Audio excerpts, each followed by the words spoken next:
Hello, fantastic people. I hope you're having a great evening. So I was doing some research on the hippies and the 60s and liberation theology. It seems to be what they're recycling again with all these protesters, these riots at the ICE facilities. And, some of this crazy rhetoric we're hearing from the 20%. Then I had an idea, because it's all about the NGOs, right? Got to dig deep into these NGOs. And I thought, well, it's time to get into some of these NGO leads regarding child trafficking. And my goodness, wow, I think I found out who's been doing it. I think I might have actually found the NGOs that have been trafficking kids to the political elitists for the last 40 plus years. Yeah, but I can't just dive in. I have to explain to you how I got there because there's so much information that's really, really important. I want to talk about a man named Aaron Stevenson. Okay. I don't know if anybody's ever heard of him before, but he was working with the Department of Homeland Security. Aaron Stevenson began to notice a disturbing trend early on in the Biden administration. As an intelligence analyst for U.S. Citizenship and Immigration Services, it was his job to identify bad guys as well as emerging the novel threats to the U.S. In February 2021, a profile of an alien from Honduras with ties to the 8th Street gang come across Stevenson's desk. The profile of the man included language noting that he had applied to be an unaccompanied child sponsor. At the time, Stevenson told the Daily Signal he had no idea what that was. So he's an intelligence analyst for U.S. Citizenship and Immigration Services, and he's never heard of this term, unaccompanied child sponsor. A month later, he saw the same language on another file, this time for a woman from El Salvador with ties to MS-13. And in April, he again saw reference to an unaccompanied child sponsor on a profile for a Romanian man with ties to a Balkan crime group.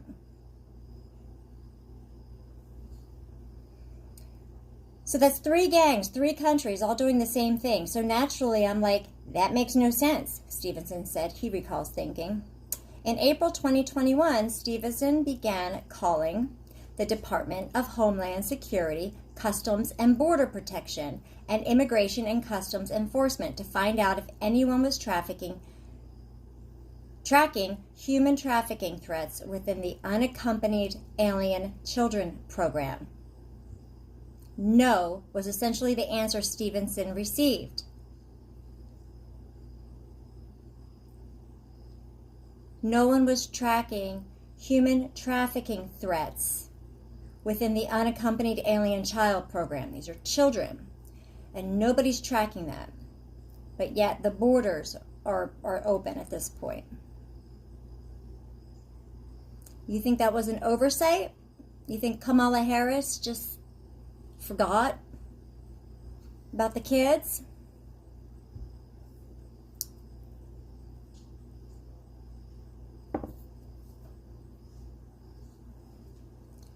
Every one of the illegal aliens who had a gang affiliation and had applied to be a sponsor for an unaccompanied alien child had been previously deported, and they were also going through the asylum screening process, Stevenson said.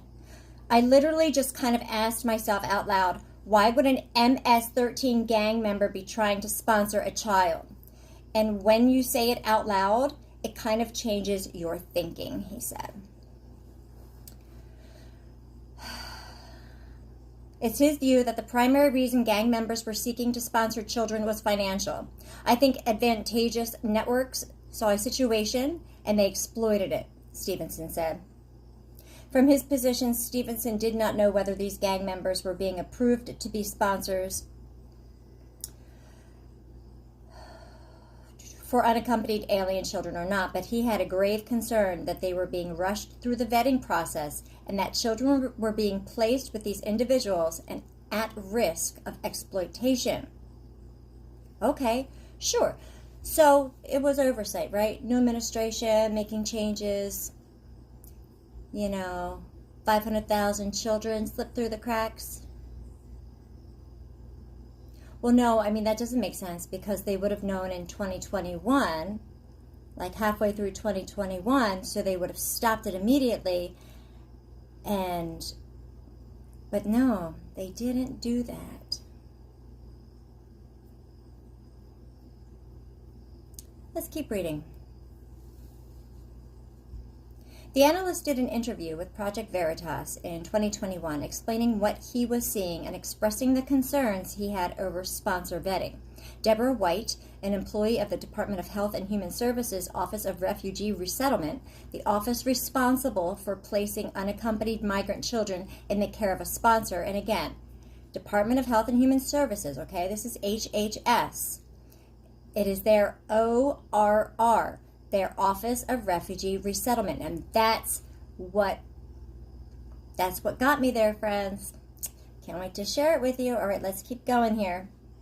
The office responsible for placing unaccompanied migrant children in the care of a sponsor saw the interview, and it confirmed the trafficking pattern she was already seeing.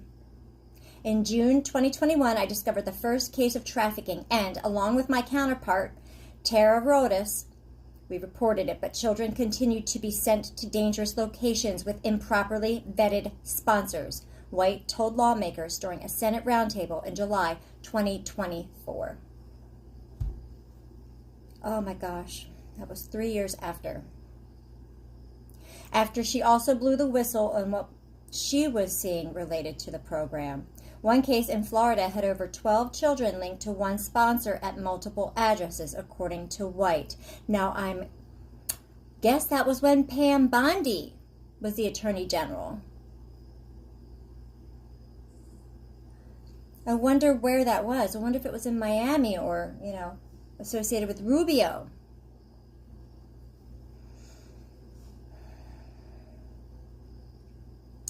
Children were sent to addresses that were abandoned houses or non-existent in some cases. We never saw sponsors face-to-face, and fake documents were rampant, White continued.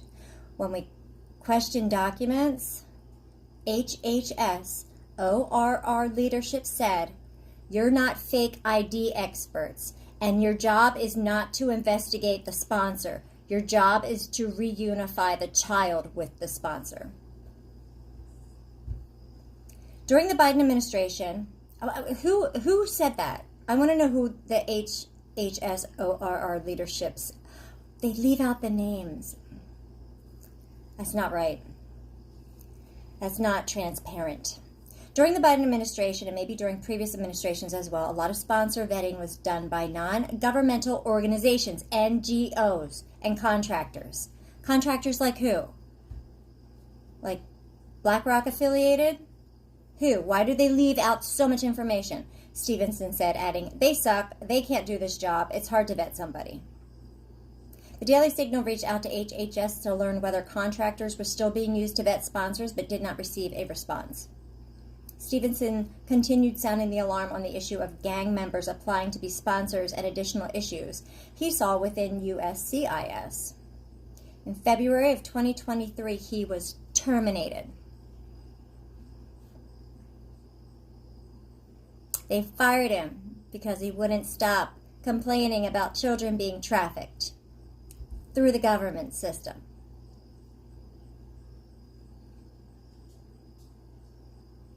Stevenson thinks the Trump administration has taken the necessary start to address the issues surrounding the care of unaccompanied alien children. He didn't say he's actually following through. He's saying the necessary start to address the issues by choking off the supply, right? By securing the southern border. We can all agree to that. Absolutely. As long as they're not smuggling them in still in other ways. Between fiscal years 2019 and 2023, more than 448,000 unaccompanied alien children were transferred from Immigration and Customs Enforcement custody to the custody of HHS. Most of those children were placed in the care of a sponsor. Among the 448,000 minors to enter the U.S. in recent years, ICE failed to issue more than 233,000. That's more than 233,000 notices to appear in immigration court, and more than 43,000 migrant children were given a notice to appear in immigration court, failed to do so. And that's according to Joseph Kufari, DHS Inspector General. The Biden administration lost 450,000 unaccompanied children who were placed with unvetted sponsors or released into the country, Tricia McLaughlin, Assistant DHS Secretary, told the Daily Signal. So far, the Trumps located 13,000 at the time of this article. Unfortunately, I don't have the date.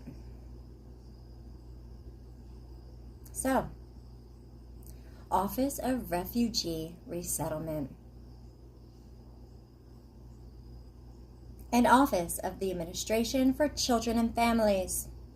ORR has a new funding opportunity for providers to provide residential services to unaccompanied alien children. Apply by October 14th. Wonder if they're vetting yet. You can apply right online, guys. You guys know any gang members that are looking for some kids? Apply right online still. Still open up for sponsors. Resettlement agencies. Publication date, July 12, 2012. Current as of March 14, 2024. So I guess the list hasn't changed since 2012. I do remember reading that there were 10 and now there's 9. So I'd like to find out who that 10th one was and what happened with them. Here we go. Bethany Christian Services. This is the executive leadership team. I don't know anything about any of these people yet. Feel free to investigate every single last one of them. I do not know if Bethany Christian Services is involved with child trafficking or not. I have not found a link yet, but that was because I saw something else that got my full attention. But this is all their information. Look at this money. Operating revenue, child support, 2024.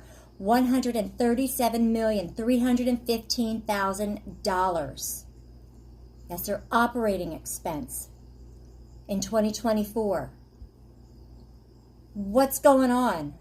Definitely worth looking into, right? But there's so many of them, I got to keep going. Let's see what else there is. Adoption, $7 million. Counseling, $2,500,000. Family preservation and strengthening, $10 million. So, I don't know. Refugee and Immigrant Services, $77 million. So just big numbers. Foster care, $21 million. It's a lot of money. Okay. CSW. That's another one. CSW. And I didn't really get too far into them, but that's Church World Services. CSW. This is the second ORR. And here we go. Here's the leadership. Richard Santos is the head of this one.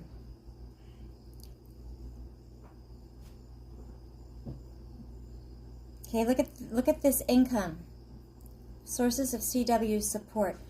$283,940,070. It's a lot of money. That's a lot of money. Look at their expenses. $279 million. It's basically $280 million in expenses and over $280 million in income. Wow. It reminds me of those $2 to $3 million days that the Reagan administration used to have, with Bushy Senior, CIA Bushy, who was, they were bringing in the coke and then the dealers were turning it into crack and killing people. $2 to $3 million days. I would explain, they say that drug traffickers often just, do human trafficking too because it's so lucrative. You're going to do one, might as well do the other. So, makes you wonder, $2 to $3 million. Wonder how many $2 to $3 million days they get with children. I don't know. Being that high. Here's the board. All right. Here's a little bit more financials. Okay, Episcopal Migration Ministries. Again, I don't really know anything about them. It's just a little bit of brief, quick information about them. Yep. They do like to complain about this administration, though. Trump has changed laws.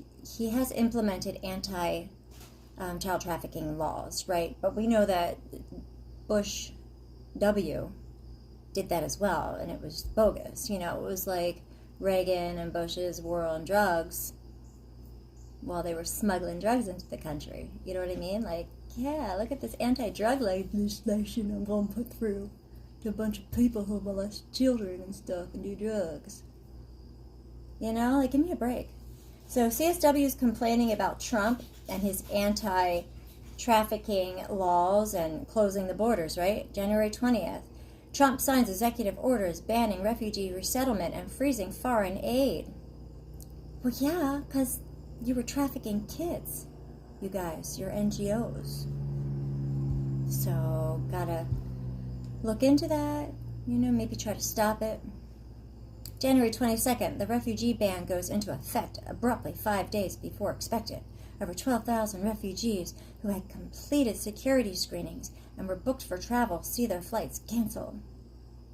January 24th, stop work orders for life-saving humanitarian aid programs are sent out. Resettlement agencies receive SWOs. This is all the garbage that we were hearing on the news, that people on the left were just falling apart over, right? This is propaganda. Why are they complaining about laws being passed that are going to protect children and actually keep families together?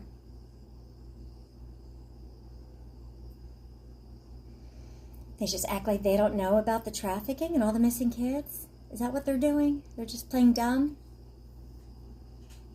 Or are they upset because their supply's been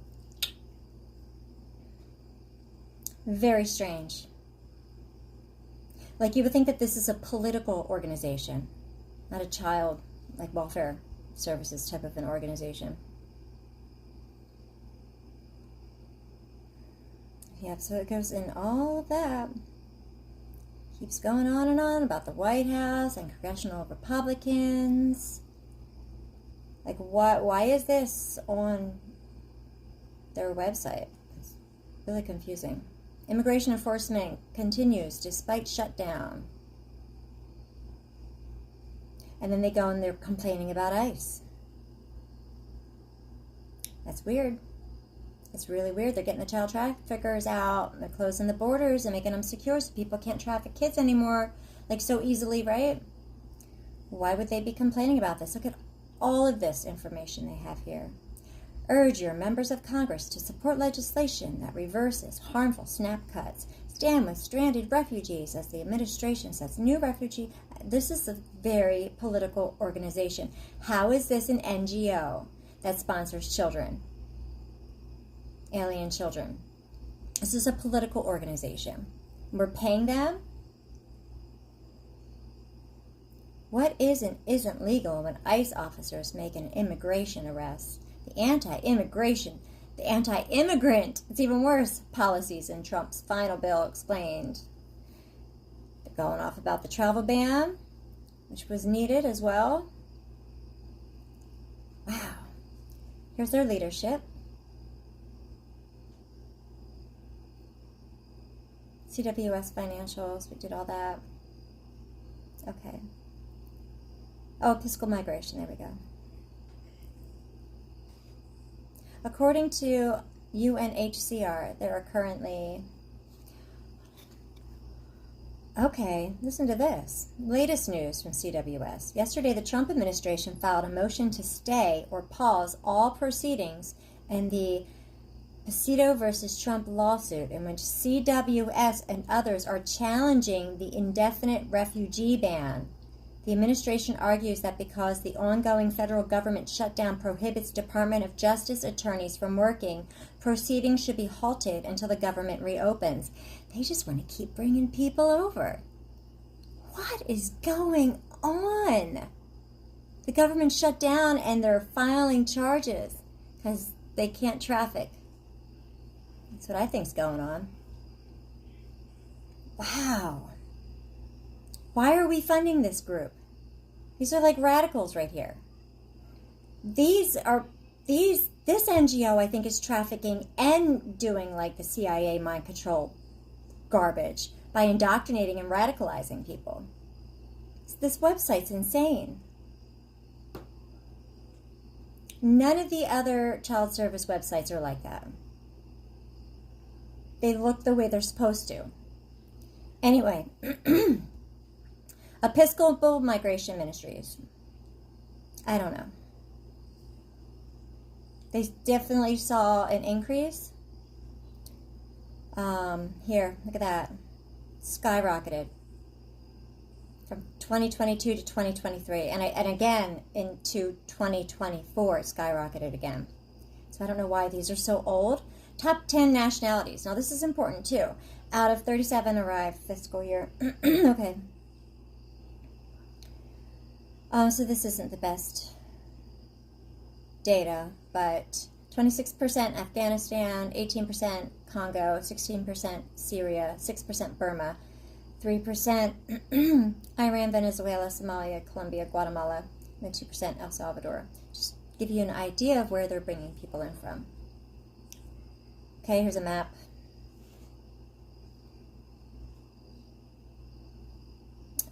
This is all their locations. Affiliate locations are in blue. Community partners. Oh, community partners. Looks like there's a couple. Doesn't say. Looks like Texas and Washington State. Yeah. Austin seems to have a lot of activity. Do they have any in Chicago? No, I don't see Illinois here. Excuse me. Remote placement. Okay, matching grant. Employer partnership. Nonprofit partnership. Probably look into all those. Is this something about Ukrainian parolees? And it does talk about Haitians here, so this might be their Haiti source, their source of Haitian and Ukrainian children. It's just my thought on the matter. Could be wrong. They could be totally legit and fantastic, wonderful people. Lutheran Social Services of the Southwest, that's in Arizona, Tucson, worth looking into, as is the Minnesota Council of Churches in Minneapolis, Minnesota. Worth looking into. Okay, now this is where it gets really interesting. ECDC. Now that is the Ethiopian Community. Let me see if I can remember. I can't. Or I have to look it up. Ethiopian Community Development Council. Ethiopian Community Development Council, the ECDC. Now, they've been around since 1983 in Washington, D.C. The ECDC, Ethiopian Community, right? Development Council. Oh, let's look into them, shall we? The early years here. Talks about how in 1991, ECDC became the first ethnic community-based organization authorized by the Department of State to resettle refugees through the U.S. Refugee Admissions Program. In addition to resettling newcomers around the D.C. metro area, we partnered with local organizations to resettle refugees in Houston, Texas, and New York City, New York. In 2001, after gaining experience with federally funded resettlement, we opened a branch office in Denver, Colorado. And then Las Vegas, Nevada. That's an interesting place. Las Vegas, Nevada? Is that where we want to be sending kids from other countries to Las Vegas? Weird, huh? So, 2001, I think that's because of George W.'s anti-trafficking legislation. I think that went through 2002, so that makes sense. Going to their financials. Most of our funding comes from federal grants from the Department of State's Bureau of Population, Refugee, and Migration and the Administration for Children and Families Office of Refugee Resettlement, ORR. Recent support from the following private foundations has enabled us to expand our work and increase our impact. Number 1, Latter-day Saints Charities. Yeah.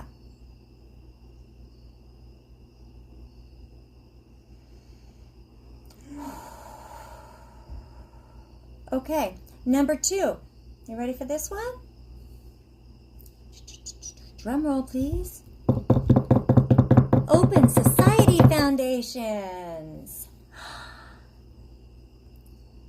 Bet you never would have guessed that one. Every year, the Open Society Foundations give grants to a diverse array of groups and individuals who promote our values.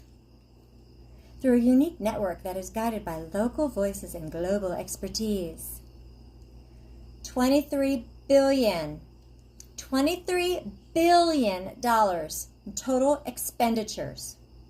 Over the past 3 decades, our giving has focused on supporting people who are trying to make their communities fair, freer, and more harmonious.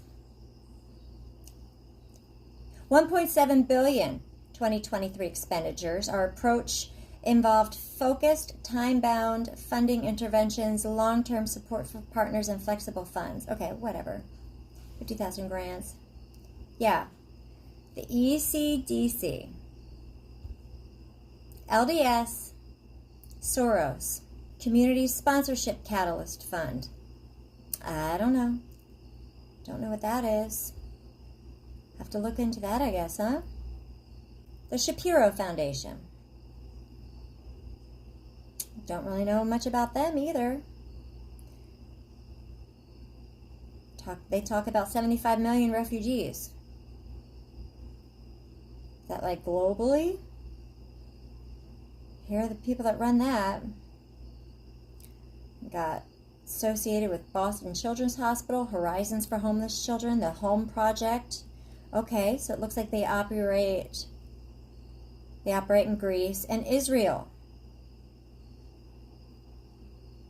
Okay, the Home Project, the IKEA Foundation, Athens College Libra Group, UNITAF, Municipality of Tel Aviv. Home Project cares for hundreds of unaccompanied children whose families and lives have been wrecked by war and prosecution. UNITAF, we believe that every child deserves quality, supervised education, and a safe childhood. And here are some of their employees. Okay, there's the family that runs Shapiro. I just don't know much about that. Now, let's go on. You know, I could have just stopped at Soros, right? I mean, but this one, oh my gosh. Friends, let me tell you about Welcome Fund. Welcome Fund, one of ECDC's sponsors, ECDC, which has been around since 1983 in Washington, D.C. It's the first, NGO, right, that they picked out of these groups. Yeah. Welcome Fund awards $1.5 million to support sponsorship of Ukrainian newcomers in 5 cities. Welcome Fund announces $5.6 million in funding for 143 organizations helping welcome Afghan allies. There's 143 organizations for welcoming Afghanis. Like, that seems like a lot of organizations to help welcome one demographic, one nation. Welcome Fund awards $200,000 to 3 Indiana organizations supporting the training and education of Afghan newcomers. So, Ukraine and Afghan. Okay. Interesting. $23 million raised to support community efforts that welcome newcomers across the U.S. 240 grants to expand community support of newcomers. 25,000 volunteers working with local organizations to welcome newcomers. 25,000 volunteers just to welcome people? Jeez, this is like, it reminds me of like the Wizard of Oz, you know? You do their hair and shine them up real nice and send them off to the wizard. Let's just keep going. Our CEO Council. We bring together America's most influential companies to help Americans as they welcome newcomers and ensure they thrive. America is a nation of welcomers. Welcomers embody America's promise, offering hope, strengthening communities, and reaffirming our shared commitment to freedom and compassion. Let's look at our welcome U.S. leader, shall we? Okay, it's just some weird-looking people here. They're like normal. Well, most of them are kind of normal, weird-looking. Honorary co-chairs. Oh, I know them. Well, that's President Barack Obama and the other Obama. And look at that. Why, that's President George W. Bush and Laura Bush. Oh my goodness.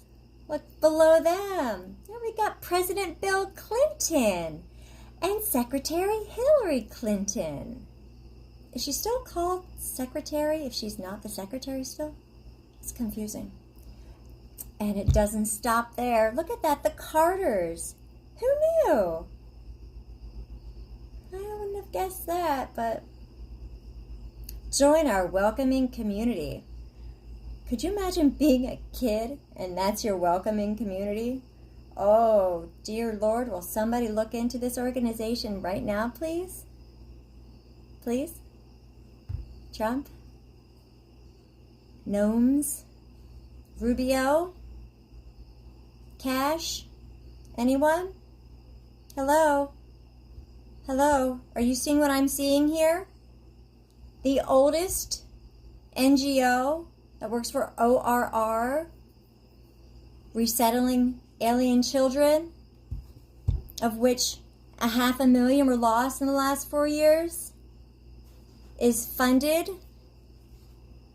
by the presidents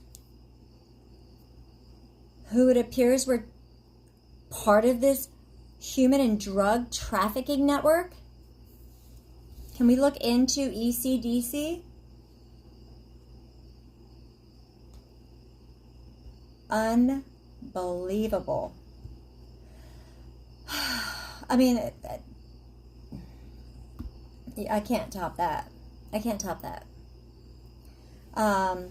There's also Global Refuge, HIAS, which is the Hebrew organization that Marjorie Taylor Greene referred to during the impeachment hearing for Mayorkas. Mayorkas, who was impeached because he was part of this trafficking network that lost 500,000 children. So during that impeachment hearing, I have that in my last video, you should check that out. Marjorie Taylor Greene brought up HIAS, which was helping these illegal immigrants figure out how to vote and stuff like that.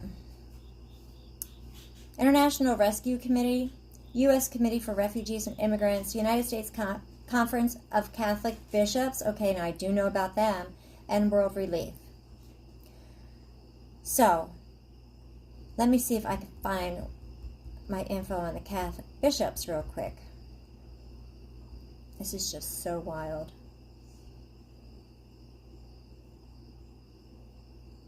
The White House and congressional Republicans continued to blame shutdown and misinformation about undocumented immigrants. Yesterday, VP J.D. Vance visited the White House press briefing room and falsely claimed that congressional Democrats are demanding billions of dollars of funding to health care for undocumented immigrants. Yeah, they're giving them driver's licenses. Like, we know all this stuff.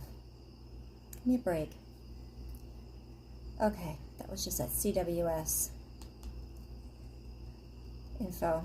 Political Refugee Resettlement NGO. Gosh. They're indoctrinating people right off the boat. The Welcome Fund. The Welcome Fund supports frontline community groups mobilizing volunteers and sponsors to help newcomers rebuild their lives and thrive in the United States. Yeah, there's sponsors. You know about the sponsors. Together Rising is another organization providing $55 million of support to families in crisis. Worth looking into all these people.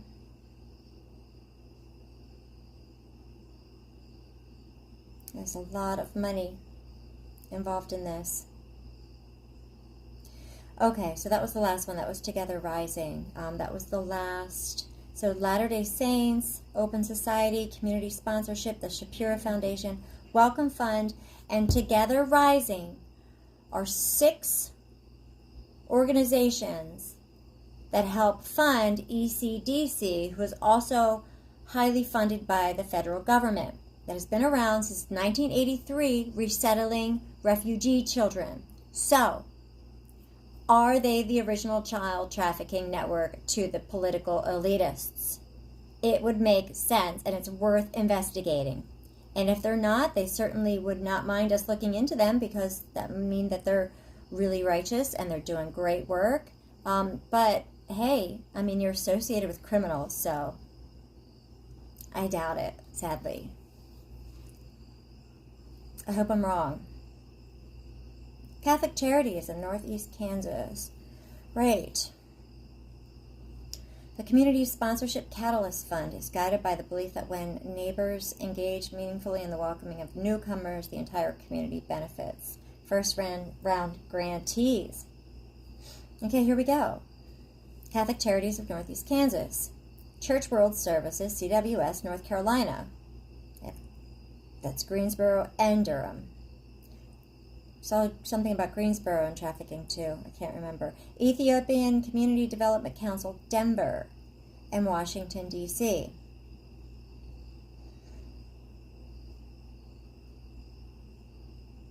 Homes is here, NOLA. It's New Orleans. Interfaith Refugee and Immigrant Services and Home for Refugees, LA. Home for Refugees, LA. New Roots Fund, Seattle. U.S. Committee for Refugees and Immigrants, Albany. World Relief, Chicagoland. And that's Chicago, Illinois. So, ECDC. Chicagoland, World Relief Chicagoland. Is that where Obama got his hot dogs for his parties? His $66,000 worth of hot dogs? Was that from World Relief Chicagoland? I don't know. National Resettlement Agencies launching co-sponsorship programs at local resettlement agencies across the U.S. There you go, that HIAS again, right? ECDC, World Relief. Wow. Okay, I'm not going to name all these, but there's a lot. National Resettlement Agencies launching co-sponsorship programs at local resettlement agencies across the United States. Episcopal Migration Ministries, okay, and Lutheran. A lot of churches. Now, what was I going to tell you about Catholic Charities USA? USCCB and Catholic Charities received $449 million to exploit migrant children. Dated February 2025. United States Conference of Catholic Bishops and Catholic Charities USA. We are deeply troubled by the news of missing migrant children, and our concern intensifies with the revelation that the U.S. Conference of Catholic Bishops and Catholic Charities has received millions in federal funds to manage these vulnerable, unaccompanied minors. This issue strikes at the heart of our faith. And they talk about some dead believer and how they pray to it and everything, their satanic part. We're just going to skip over that. The unsettling reality of unaccompanied migrant children. During President Biden's administration, an estimated 500,000 unaccompanied migrant children crossed the U.S.-Mexico border. Over 300,000 of these children have gone missing after being placed in the care of HHS through NGOs. Okay? Those are the NGOs who are running this operation of child trafficking, and that ECDC one is super suspicious because it links Washington, D.C., the Obamas, the Bushes, the Clintons, George Soros.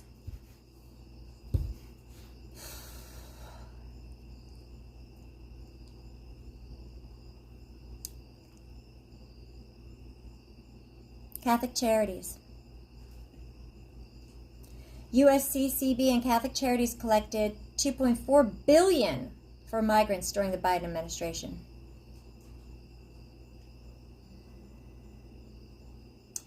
The Catholic NGOs involved. Here are the gang of 4 Catholic NGOs who serve the unaccompanied children across the border.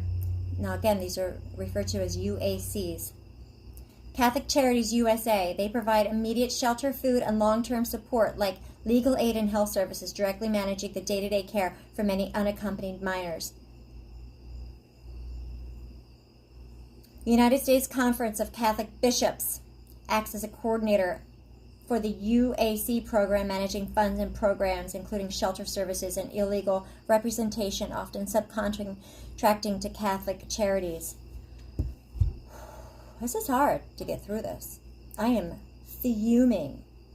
And I already knew this information. Just like reading it again, I'm fuming again. This is righteous anger, let me tell you.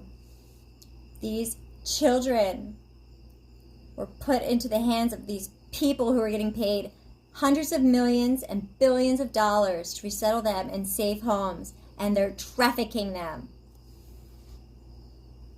Catholic Legal Immigration Network, Inc., known as Clinic, focuses on legal aid, not shelter, offering support to unaccompanied children and navigating immigration laws. Catholic Relief Services engages in advocacy for migrant issues, including UAC, from a policy perspective. Catholic Charities, in particular, has received intense scrutiny for the sheer volume of children they have trafficked and their role in fracturing the family unit, as well as placing children with unvetted sponsors. Whistleblower Tara Rodis has highlighted a system where children end up in exploitative conditions due to insufficient oversight. It's really hard to read this. Okay, hold on. All right.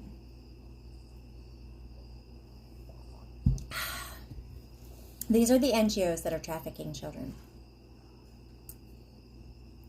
These are the people who trafficked like 500,000 children just at the border. Okay, likely we're trafficking American kids too, and they're obviously associated with foreign nations as well. So they're funneling kids in from these nations too, I imagine, right? Ukraine's got a big problem. They're talking about Romanian gangs. Romania's got a big problem. We know about that thanks to Erica Kirk and her trafficking, alleged trafficking organization.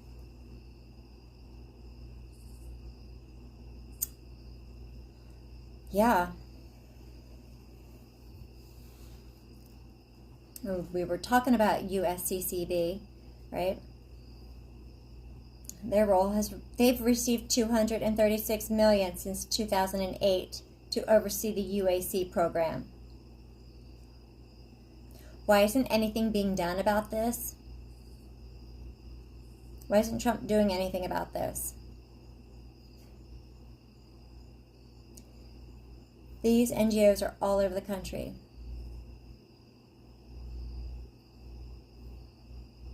And in case you don't know just how bad Soros is, I mean, not only is he like associated with child trafficking, but they call him a philanthropy. And here's a page. This is an article that highlights, right, his accomplishments, and it's like 1979, start to build a more open world. 1991, Central European University opens its doors. It's like Scientology, you know, like don't really ever get anything done. It's worse, sounds worse though. I believe that in philanthropy one should do the right thing whether or not it succeeds. George Soros. George Soros' quiet overhaul of the U.S. justice system. That was back in 2016. My goodness. Mega donor George Soros has directed his wealth, into an under-the-radar 2016 campaign to advance one of the progressive movement's core goals, reshaping the American justice system. So he set out to reshape our justice system, and now we have criminals that are released 14 times that are killing people. Well, he set out to accomplish it, and he was very successful. George Soros-backed groups have spent $40 million to elect 75 progressive prosecutors over the last decade, meaning 1 in 5 Americans now live in areas covered by his criminal justice reformers. Think about that. Why does this matter? George Soros spent $40 million over the past decade to elect 75 progressive prosecutors. Judges, politics, and George Soros. Oh, this is 2013. He's been at it for a long time. The so-called Missouri plan for choosing judges has become so troublesome that several states are now altering or abandoning it. In Pennsylvania, however, 3 former governors are getting on board with an effort to impose it for state, appellate, and Supreme Court justices. On a conference call in March with the George Soros-funded Justice at Stake, former governors Ed Rendell, Tom Ridge, and Dick Thornburg said they want judicial selection taken away from voters and given to a judicial nominating commission. That explains a lot of what's going on in Pennsylvania, doesn't it? Why does it matter? Because a lot of child traffickers and pedophiles have been released back into society over and over and over again because of these judges. That's why it matters. Soros-backed district attorneys with the power to prosecute or ignore crimes. Yep. So, chew on all that, will you?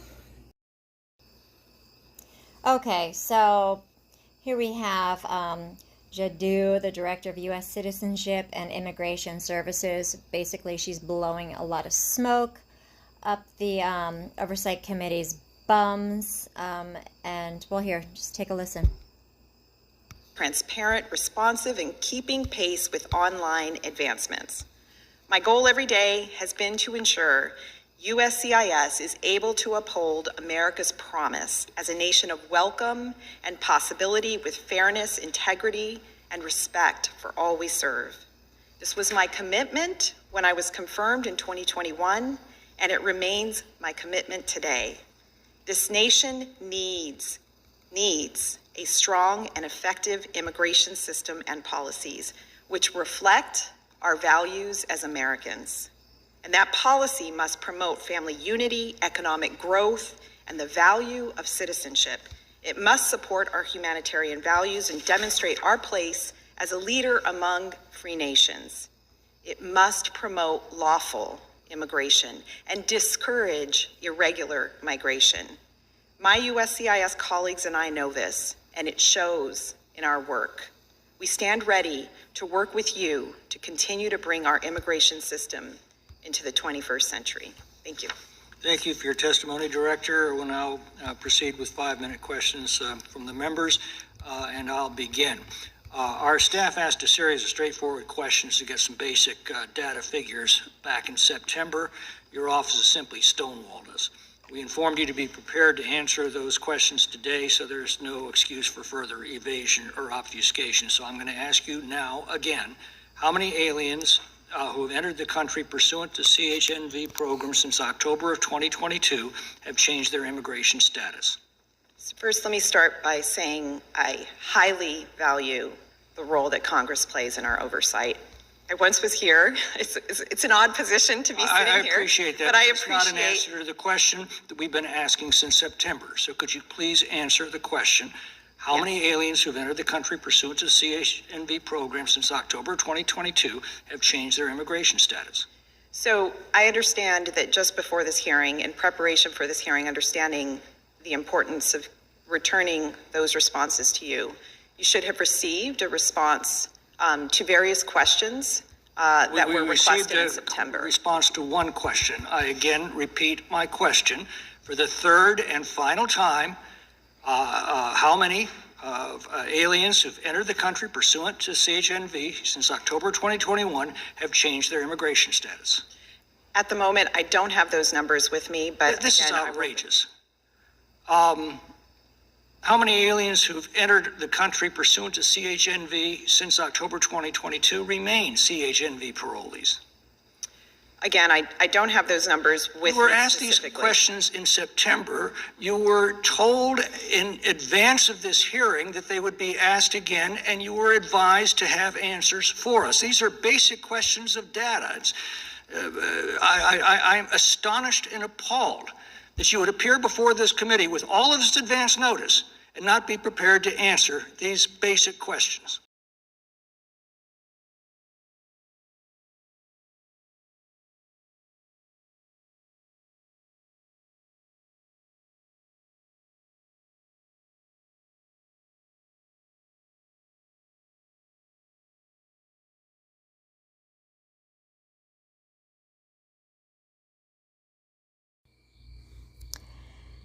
Heavenly Father, I pray for the protection of all children. Shield them from harm, guard their hearts, and keep them safe in your loving arms. Surround them with your angels and let them feel your presence always. Give them the wisdom to make good choices and the courage to stand up for what is right. In Jesus' name we pray. Amen.